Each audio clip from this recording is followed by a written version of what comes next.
ಅದು ತಾಯಿ ಮತ್ತು ಮಕ್ಕಳ ಸರ್ಕಾರಿ ಆಸ್ಪತ್ರೆ.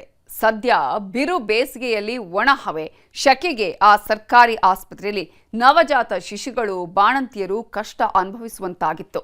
ನ್ಯೂಸ್ 18ನ ಒಂದೇ ಒಂದು ವರದಿಯಿಂದ ನವಜಾತ ಶಿಶುಗಳು ನೆಮ್ಮದಿಯ ನಿದ್ದೆ ಮಾಡುವಂತಾಗಿದೆ.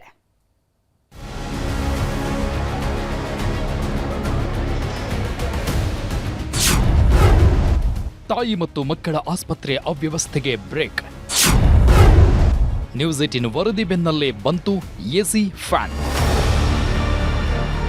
ಎಸಿಯಲ್ಲಿ ತಣ್ಣಗೆ ಮಲಗಿರೋ ನವಜಾತ ಶಿಶುಗಳು ಬಾಣಂತಿಯರು 3 ದಿನಗಳ ಹಿಂದೆ ವಿಲವಿಲ ಒದ್ದಾಡ್ತಾ ಇದ್ರು. ಶಕೆಯಿಂದ ಮಲಗಲು ಆಗದೆ ಕೂರಲು ಆಗದೆ ಪರದಾಡ್ತಿದ್ರು. ವಿಜಯನಗರ ಜಿಲ್ಲೆ ಹೊಸಪೇಟೆಯ ತಾಯಿ ಮತ್ತು ಮಕ್ಕಳ ಸರ್ಕಾರಿ ಆಸ್ಪತ್ರೆಯಲ್ಲಿನ ದುಸ್ಥಿತಿ ಬಗ್ಗೆ 3 ದಿನಗಳ ಹಿಂದೆ ವರದಿ ಬಿತ್ತರಿಸಿತ್ತು. ಬಾಣಂತಿಯರು ನವಜಾತ ಶಿಶುಗಳಿಗೆ ಬಿಸಿಲಿನ ಬೇಗೆ ತಟ್ಟತಾ ಇದೆ. ಅವ್ಯವಸ್ಥೆಗಳು ನೋಡಿ, ಅದು ಆ ಕಡೆ ಬಿಸಿಲು ಬೇರೆ ಜಾಸ್ತಿ. 60 ಹಾಸಿಗೆಗಳ ತಾಯಿ ಮತ್ತು ಮಕ್ಕಳ ಆಸ್ಪತ್ರೆ ಅದು. ಈಗ ಮನೆಯಿಂದನೇ ಕೆಲವರು ಫ್ಯಾನ್ ತರ್ತಾ ಇದ್ದಾರೆ, ಕೆಲವರು ಅನಿವಾರ್ಯ ಅಲ್ಲೇ ಖರೀದಿ ಮಾಡ್ತಾ ಇದ್ದಾರೆ.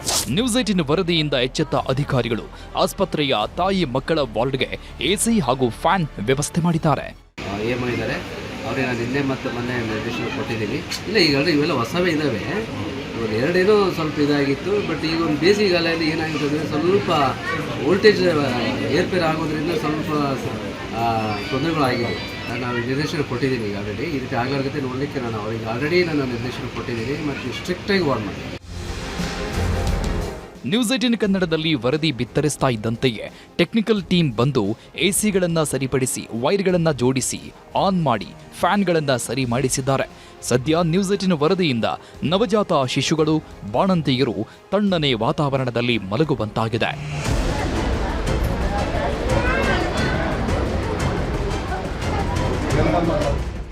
ಬಸವರಾಜ್ ಹರನಹಳ್ಳಿ, ನ್ಯೂಸ್ 18 ಬಳ್ಳಾರಿ. ಈಗ ಇನ್ನುಳಿದ ಜಿಲ್ಲೆಗಳ ಪ್ರಮುಖ ಸುದ್ದಿಯನ್ನು ಕ್ವಿಕ್ ಆಗಿ ನೋಡೋಣ ಕನ್ನಡ ನಾಡಿ ಎಕ್ಸ್‌ಪ್ರೆಸ್ ಅಲ್ಲಿ. ಬೆಳಗಾವಿ ನಗರದಲ್ಲಿ ವರುಣಾರ್ಭಟ. ನಗರದ ಹಲವು ಕಡೆ ಗುಡುಗು ಸಹಿತ ಜೋರು ಮಳೆ. ರಸ್ತೆಯ ಮೇಲೆ ನೀರು ನಿಂತು ಅವಾಂತರ. ಬೆಂಗಳೂರಲ್ಲಿ 15 ಕೋಟಿಯ ಡ್ರಗ್ಸ್ ಸೀಸ್. ಯಶವಂತಪುರ ಪೊಲೀಸರಿಂದ 9 ಕೋಟಿಯ ಎಂಡಿಎಂಎ ಸೀಸ್. ನಂದಿನಿ ಲೇಔಟ್ನಲ್ಲಿ 6 ಕೋಟಿಯ ಗಾಂಜಾ ಜಪ್ತಿ. ಬೀದರ್ನಲ್ಲಿ ಎಗ್ಗಿಲ್ಲದೆ ನಡೀತಿದೆ ಅಕ್ರಮ ಮರಳು ಮಾಫಿಯಾ. ಮರಳು ಲಾರಿ ತಡೆದಿದ್ದಕ್ಕೆ ಅಧಿಕಾರಿಗಳ ಮೇಲೆ ಹಲ್ಲೆ. ತಪಾಸಣೆ ವೇಳೆ ಗಲಾಟೆ, ಕೇಸ್ ದಾಖಲು. ಸಚಿವ ಜಮೀರ್ ಮನೆಯಲ್ಲಿ ಕಳ್ಳತನವಾಗಿದೆ. ಅಷ್ಟೊಂದು ಹೈ ಸೆಕ್ಯೂರಿಟಿ ಇದ್ರೂ ಕಳ್ಳರು ಕನ್ನ ಹಾಕಿದ್ದಾರೆ. 2 ವರ್ಷಗಳಲ್ಲಿ ಬರೋಬ್ಬರಿ 1 ಕೋಟಿ ಮೌಲ್ಯದ ಚಿನ್ನಾಭರಣ ಕದ್ದಿದ್ದವರನ್ನ ಪೊಲೀಸರು ಲಾಕ್ ಮಾಡಿದ್ದಾರೆ.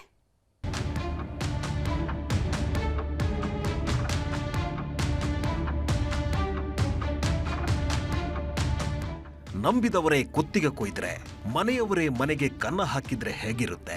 ಅಂತಹದೇ ಒಂದು ಶಾಕಿಂಗ್ ಘಟನೆ ಬೆಂಗಳೂರಿನ ಪ್ರಭಾವಿ ಸಚಿವರೊಬ್ಬರ ಮನೆಯಲ್ಲಿ ನಡೆದಿದೆ. ಪ್ರತಿದಿನ ಮನೆಗೆ ಬಂದು ಅತ್ತೆ ಅತ್ತೆ ಅಂತ ಸಚಿವರ ತಾಯಿಯ ಕಾಲಿಗೆ ನಮಸ್ಕರಿಸುತ್ತಿದ್ದವನೇ ಕೋಟಿ ಕೋಟಿ ಮೌಲ್ಯದ ಚಿನ್ನವನ್ನ ಎಗರಿಸಿದ್ದಾನೆ. ಸಚಿವ ಜಮೀರ್ ಮನೆಯಲ್ಲಿ ಕಳ್ಳತನ. ಉಂಡ ಮನೆಗೆ ಕನ್ನ, ಕಳ್ಳರು ಲಾಕ್.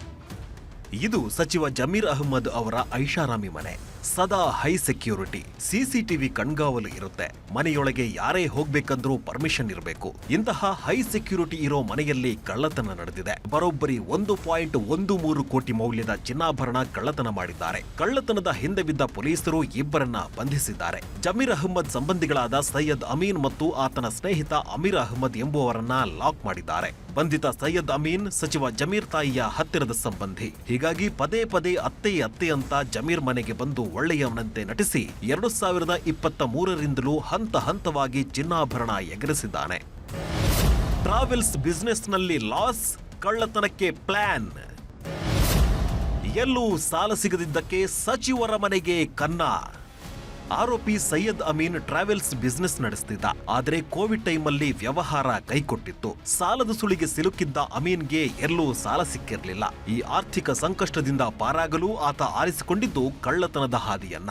ಇದಕ್ಕೆ ಸ್ನೇಹಿತ ಅಮೀರ್ ಸಹಾಯ ಪಡೆದು ಸಚಿವ ಜಮೀರ್ ಮನೆಯಲ್ಲಿ ಸುಮಾರು 1 ಕೋಟಿಗೂ ಹೆಚ್ಚು ಮೌಲ್ಯದ ಚಿನ್ನಾಭರಣಗಳನ್ನ ಕಳವು ಮಾಡಿದ್ದ. ಆಭರಣಗಳನ್ನ ಅಡವಿಟ್ಟು ಹಣ ಕೂಡ ಪಡೆದಿದ್ರು. ಅಷ್ಟೇ ಅಲ್ಲದೆ ಆ ಹಣವನ್ನ ರಿಯಲ್ ಎಸ್ಟೇಟ್ ವ್ಯವಹಾರದಲ್ಲಿ ಹೂಡಿಕೆ ಮಾಡಿ ದೊಡ್ಡ ಲಾಭ ಗಳಿಸೋ ಕನಸು ಕಂಡಿದ್ರು. ಶಿವಾಜಿನಗರ ಪೊಲೀಸ್ ಸ್ಟೇಷನ್ ವ್ಯಾಪ್ತಿಯಲ್ಲಿ ಡಿಸಿಪಿ ಈಸ್ಟ್ ಡಿವಿಷನಲ್ಲಿ 1.13 crores ಇದು ಕೂಡ ಹೌಸ್ ಥೆಫ್ಟ್. ಇದರಲ್ಲಿ ಇಬ್ಬರು ಆರೋಪಿಯವರು ಸಿಕ್ಕಿದ್ದಾರೆ.